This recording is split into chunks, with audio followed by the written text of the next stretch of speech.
ವ್ಯವಸ್ಥೆಯಲ್ಲಿ ನಮ್ಮ ಸಂವಿಧಾನದ ಆಶಯಕ್ಕನುಗುಣವಾಗಿ ಲೋಕಸಭೆ ಸ್ಪೀಕರ್ ಆಯ್ಕೆ ಆಗಿರ್ಬೋದು, ವಿಧಾನಸಭೆ ಸ್ಪೀಕರ್ ಆಯ್ಕೆ ಆಗಿರ್ಬೋದು, ವಿಧಾನ ಪರಿಷತ್ನಲ್ಲಿ ಸಭಾಪತಿ ಆಯ್ಕೆ ಆಗಿರ್ಬೋದು, ಅದು ಸದನದ ಮೂಲಕವೇ ನಡಿಬೇಕು ಪ್ರಜಾಪ್ರಭುತ್ವದ ರೀತಿಯಲ್ಲಿ ಅಂತ ಹೇಳಿ ಕಾನೂನು ಇದ್ದಾಗೂ ಕೂಡ ಆ ಪದಾಧಿಕಾರಿಗಳನ್ನ ನೇಮಿಸಿದ ರೀತಿಯಲ್ಲಿ ಕಾಂಗ್ರೆಸ್ ಲೆಟರ್ ಹೆಡ್ನಲ್ಲಿ ಈಗಾಗಲೇ ಸುರ್ಜೇವಾಲಾ ಮತ್ತು ಕೆ.ಸಿ. ವೇಣುಗೋಪಾಲ್ ಅವರ ಪತ್ರದಲ್ಲಿ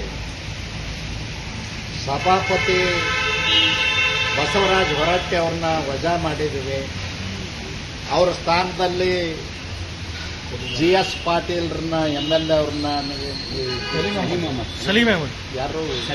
ಸಲೀಂ ಅಹಮದ್ ಅವ್ರನ್ನ ನೇಮಕ ಮಾಡಿದ್ದೀವತ್ತು ಏನು ಕಳಿಸಿದಾರಲ್ಲ, ಇದು ಕಾನೂನಿಗೆ ವಿರುದ್ಧವಾದಂಥದ್ದು, ಸಂವಿಧಾನದ ಆಶಯಕ್ಕೆ ವಿರುದ್ಧವಾಗಿರ್ತಕ್ಕಂಥದ್ದು. ಇದನ್ನು ನಾನು ಖಂಡಿಸ್ತೇನೆ. ಯಾವ ಕಾರಣಕ್ಕೂ ಪ್ರಜಾಪ್ರಭುತ್ವದ ವ್ಯವಸ್ಥೆಯಲ್ಲಿ ದೇಶಕ್ಕೆ ಸ್ವಾತಂತ್ರ್ಯ ಬಂದು 78-79 ವರ್ಷದಲ್ಲಿ ಇಂಥ ಘಟನೆಗಳು ನಡೆದಿಲ್ಲ ಮತ್ತು ಆ ಹುದ್ದೆಗೆ ಅವಮಾನ ಮಾಡ್ತಕ್ಕಂಥ ಕೆಲಸ ಯಾರೂ ಕೂಡ ಮಾಡಿದ್ದಿಲ್ಲ. ಇವತ್ತು ಮುಖ್ಯಮಂತ್ರಿಗಳು ಅವ್ರಿಗೆ ಕರೆಸ್ಕೊಂಡು ಮಾತಾಡಿದರ ಸುದ್ದಿ ಇದೆ, ರಾಜೀನಾಮೆ ಕೊಡಬೇಕು ಅಂತೇಳಿ. ಆದರೆ ಒಂದು ಸಮಸ್ಯೆ ಇದೆ, ಉಪಸಭಾಪತಿನೂ ರಾಜೀನಾಮೆ ಕೊಟ್ಟಿದ್ದಾರೆ, ಖಾಲಿ ಇದೆ ಹುದ್ದೆ. ಅವರು ಯಾರಿಗೆ ಕೊಡಬೇಕು? ಅಧ್ಯಕ್ಷಗೆ ಉಪಸಭಾಪತಿ ಕೊಡಬೇಕು, ಸಭಾಪತಿ ಉಪಸಭಾಪತಿಗೆ ಕೊಡಬೇಕು. ಆ ಪೋಸ್ಟ್ ಖಾಲಿ ಇರೋದ್ರಿಂದ ಮಾಡಲಿಕ್ಕೆ ಆಗೋದಿಲ್ಲ. ಅದನ್ನು ಟೆಕ್ನಿಕಲ್ ಪ್ರಾಬ್ಲಮ್ ಇದೆ.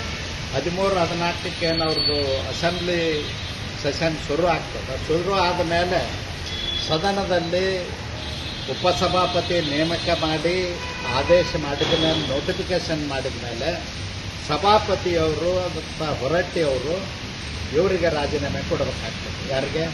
ಉಪಸಭಾಪತಿ. ಆವಾಗ ಅದು ಕಾನೂನುಬದ್ಧವಾಗ್ತದೆ, ಶಾಸನಬದ್ಧವಾಗ್ತದೆ. ಯಾವುದೇ ಕಾರಣಕ್ಕೂ ಹೊರಟ್ಟಿ ಅವರು ರಾಜೀನಾಮೆ ಕೊಡಬೇಕು ಅಂತ ಒತ್ತಾಯ, ರಾಜೀನಾಮೆ ಕೊಡಬಾರ್ದು ಅಂತ ಒತ್ತಾಯ.